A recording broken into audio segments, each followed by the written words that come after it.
Hey everybody, how's it going? Welcome to a new video. Today we're going to be taking a look at my account after almost 3 months of playing the game as a totally new player with no experience whatsoever, right? I've been putting some money into the game, as you might have already noticed by some of the videos in this channel, and of course it's not a free-to-play kind of account, but I find myself a little bit stuck. I am not a whale by any means.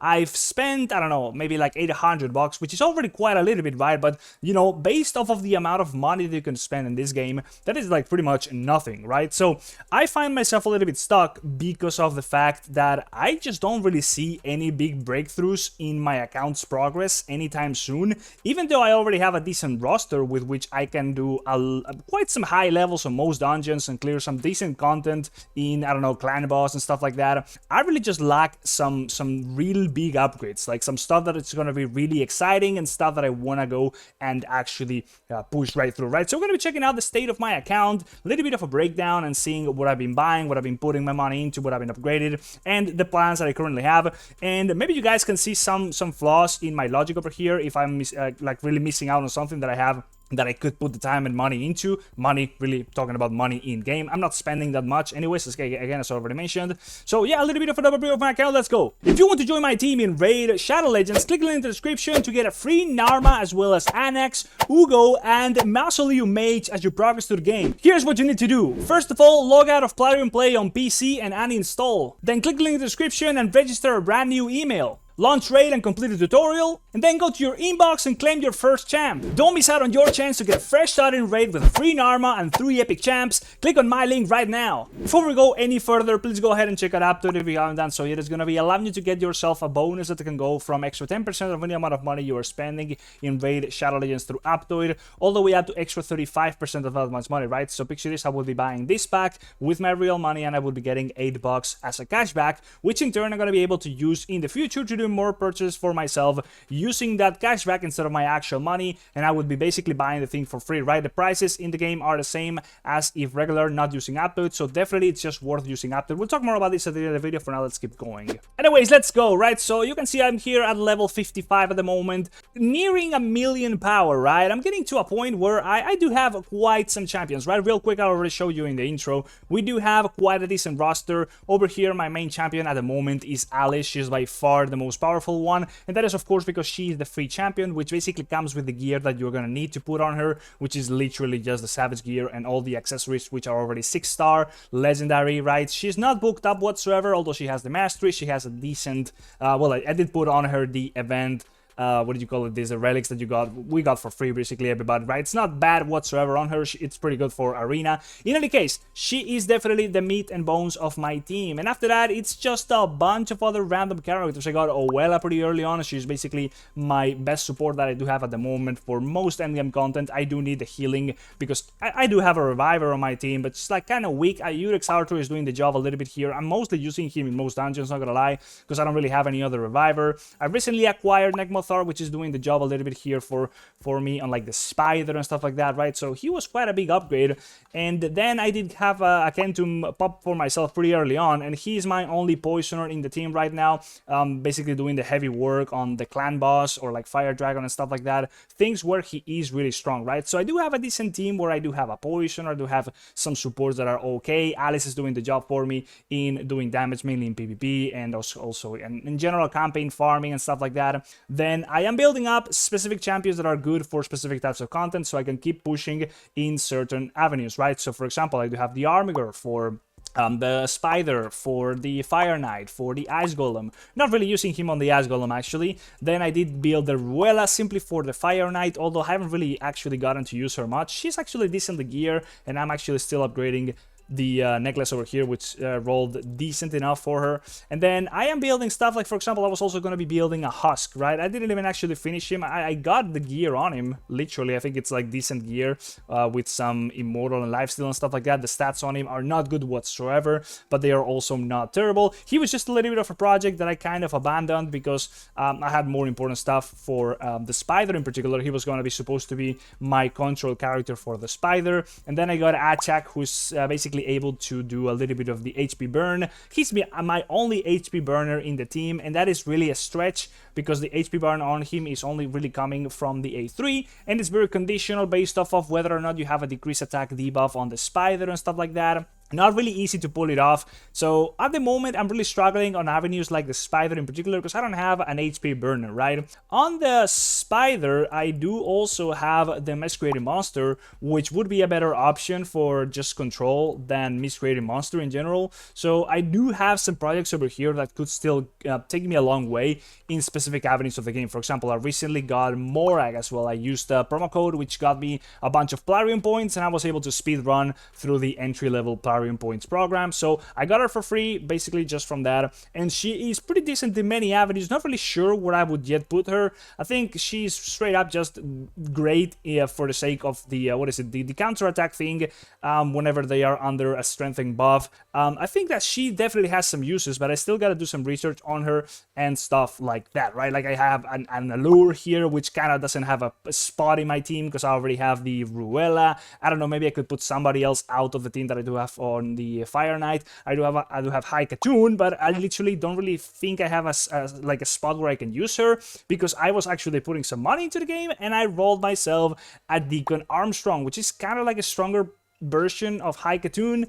He's also a project, but I'm not really sure where I would actually really use Deacon Armstrong yet. Like, I'm sure it's gonna be a big upgrade, but is it really gonna be that meaningful of an upgrade given the situation that I currently have, right? So for most content, I am again using Alice. Like, let's just go ahead and check out some of the teams that I do have on right now going on some of the dungeons, right? That's gonna be sort of like the most meaningful progress showcase that I can do, honestly.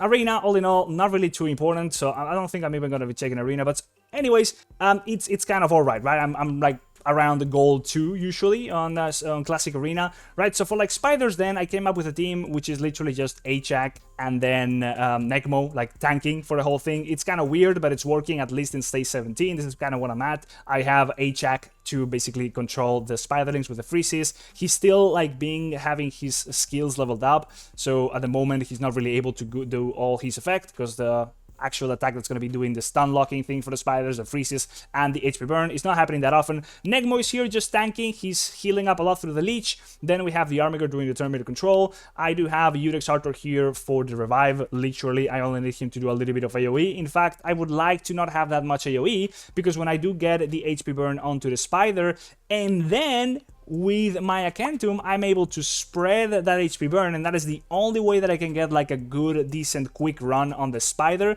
is if I do spread out the HP burn from the Achak, because I don't have any other way of applying HP burn. Then that is how I can kill the spider quickly, right? In any case, this team, I think it has like a 100% chance of actually killing the boss. Sometimes it does weird things with the decreased turn meter with the Armiger, not sure exactly why, because he's got more than enough accuracy and stuff like that, but anyways, it's a weird team, right? I'm making it work, but I'm not able to go all the way up to level 18. I need again, the affinities on the spider are quite weak, right? Are quite weird, rather. So if I go to stage 18, then my Armiger is on like the weak affinity, right? So he's not really able to do his job properly.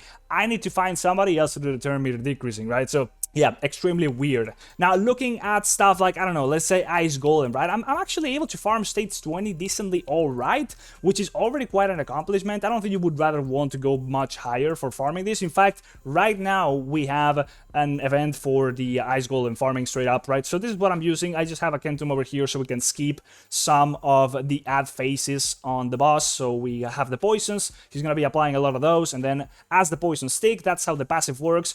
It's going to be allowing us so that we don't actually have the ads come back to life. Exactly, like straight up from the passive over here, the ads will not actually come back to life if the boss goes over the HP threshold through the poison. Everything else is just sustained, like Oela healing, reviving from the Udex, a little bit of Alice just because she's my only really damage dealer that's able to do something besides the poisoner over here in Akentum, so she's taking care of the ads. And then we have a Bogoth over here straight up just for a little bit of tanking, right, and a little bit of also of healing, right? So this team is kind of whatever, kind of meh, and everything else else, again, Fire Knight, they have I do have the Ruella over there doing a little bit of a job. It's all right. I did upgrade her a lot ever since we did this stage. I do have a little bit of the same problem with stage 19. It's that my Armiger is on the weaker affinity, so it's going to be kind of hard to do anything with him. I don't really know how to work around that stage where, you know, the boss is on the blue affinity, so my Armiger is really going to be having a bit of a hard time. But over here, we got a little bit of sustain, triple hitters over here and over here. Alice also counts as a triple hitter in this case,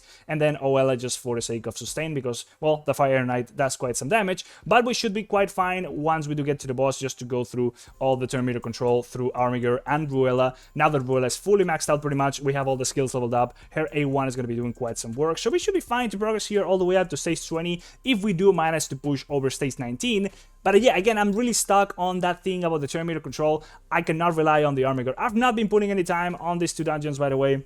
Those are something for the future, straight up. And looking at my clan boss progression, really, that's something of another big metric of where your account really is at, because then you're able to really farm a lot of very consistent shards. That's a place where I've also been kind of a little bit stuck, although I've made some breakthroughs. I've managed to, of course, I do farm hard steel, but I do one-shot quite easily. I do farm brutal, although I can almost one-shot it. I did manage to actually be able to, I don't have a key right now, but I can actually do the quick fight, because I did manage to actually one-shot the full chests. But still, really having a hard time to one-shot it consistently, because the team that I'm building right now, look at this. I have Negmo on the aura for the speed, Oella for the sustain, I have revives over here and just attack increase, as well as the strengthening on the Udex Archer. Then it's all about poisons. That's why Akentum it actually came in so handy, because he's able to do, I don't know, like 10 million damage easily on any high level on the clan boss. And then Alice over here is just in there because I don't really have anything else that's better.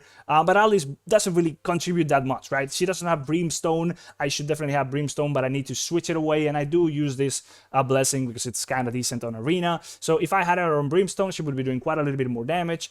And that would probably make it so that I can like one-shot brutal like consistently on auto. Probably should be spending the gems to do that switch, maybe. I don't know. I am getting into Nightmare though. I didn't actually do any runs today, and I can actually get myself between 1 and 2 chests. I think usually I do get 1 chest, actually 2 master chests in a single key, which is alright, but at that point, and I really need to be taking my team to a whole new level to actually be able to get myself to the ultimate chest, right? That's where really things take off, because I'm able to consistently try and farm myself some sacred shards, right? And I also get to the point where I get a lot more of ancients, void shards, but it's really all about sacreds, right? We are trying to push those levels, so we are getting a lot more shards consistently. And my team right now, it's literally the same as you can see here on Brutal, right? Based off of the things that I already shown, I cannot assemble an immortal team, although I do have quite some rares which could contribute potentially, but still I just don't have enough. I cannot speed tune the team. I don't really have enough current resources in general, unless like I spend money. I could not really generate myself the resources to put any of these rares that I do have. Some of them could contribute, like for example, we do have the Painkeeper over here, we do have Renegade. I don't think Renegade is actually good for the clan boss. Yeah, she's alright, but she's not like on an immortal, unkillable team.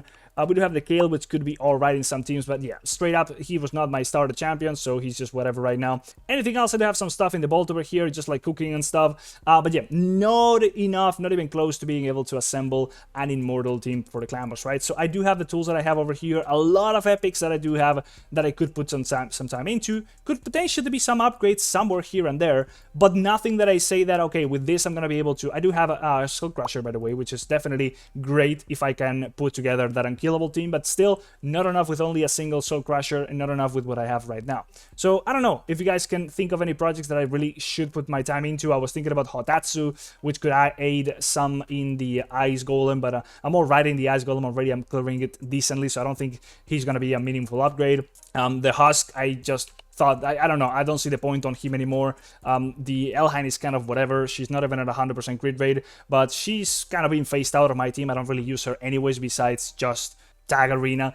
I did get Morrigan, which I know is really damn good for some very specific scenarios. I am not using her right now because I did put the gear onto my Achak, so I could do the Spider, but she would be basically wearing the same gear that the Achak has right now, except of course the accessories. And literally, Molly, I know she's pretty good on Hydra and stuff like that, but I just don't have a team for Hydra. Like literally, I cannot do Hydra in any form of difficulty. It's gonna be a one-shot to me, like my gear still sucks everywhere, things are gonna be dying, I don't have enough, right? So she's like totally irrelevant. I cannot cannot actually get a good use of her. Getting Negma was a massive upgrade in many ways. He's just doing a lot of damage, buffing himself a lot, able to survive for long. I don't know, he's just great. Even though he doesn't really seem like that crazy, because he's just got a little bit of decreased attack. What is it? A little bit of decreased speed, which is not bad whatsoever. The leech allowing him to survive a little bit there. Increased speed, whatever. He's great. But yeah, on his own, he's not really making my team into something that I really want to be pushing it up there. I don't know. Getting, for example, myself this legendary that I forgot the name of, which is definitely great for the spider. This one that was free, actually. Yeah, that's pretty much my account overview. I don't know. I was going to be talking a little bit about arena and stuff, but I don't think it's really worth it. I already mentioned it over a little bit of an overview. But that's literally just about it, guys. What do you think about my account after this much time put into the game? I think it's in a alright situation, but I'm kind of struggling to take it anywhere up there. I did buy some packs again, but yeah, in general, nothing too crazy. I've been putting most of the money just into whatever, the summoning events over here, like the one we have active right now, which I definitely don't think it's worth actually buying anything on. So I'm going to be skipping on that. But anyways, guys, hopefully you enjoyed the video. Let me know what you think about my account. And again, if you are going to be buying anything within Raid Shadow Legends, you should definitely be doing so through Aptoide. It's just going to be an upgrade in general. It's so easy to just get bonuses as you are buying things like I was doing in any case, right? It's like passive stuff. You're going to be accumulating them, and eventually once you do have enough of them, you can just go ahead and claim stuff for free. Literally, you're going to be buying some stuff for an event. For example, right now we do have obviously the fishing event. You're going to be buying it, you need it, well, might as well use your current Aptoide balance, the bonuses you already have in your account. Like for example, over here I do still have some. So simply, you can just go ahead and get it for free. Literally, that's it, right? So there's going to be a link down there in the description explaining how to set it up on your Android devices, like your PC or your Android phone. It doesn't work on iOS. And if you use my code somewhere up here onto the Aptoide wallet, you're going to be able to claim yourself an extra 5% bonus. Just put it in there. You cannot see it because it's behind my camera, but the code is midraid5. It's going to be that easy, right? So that's literally the whole video, guys. I really enjoyed it. Let me know what you think about my account. Again, like, subscribe, and I'll see you in the next one. Bye-bye. See you.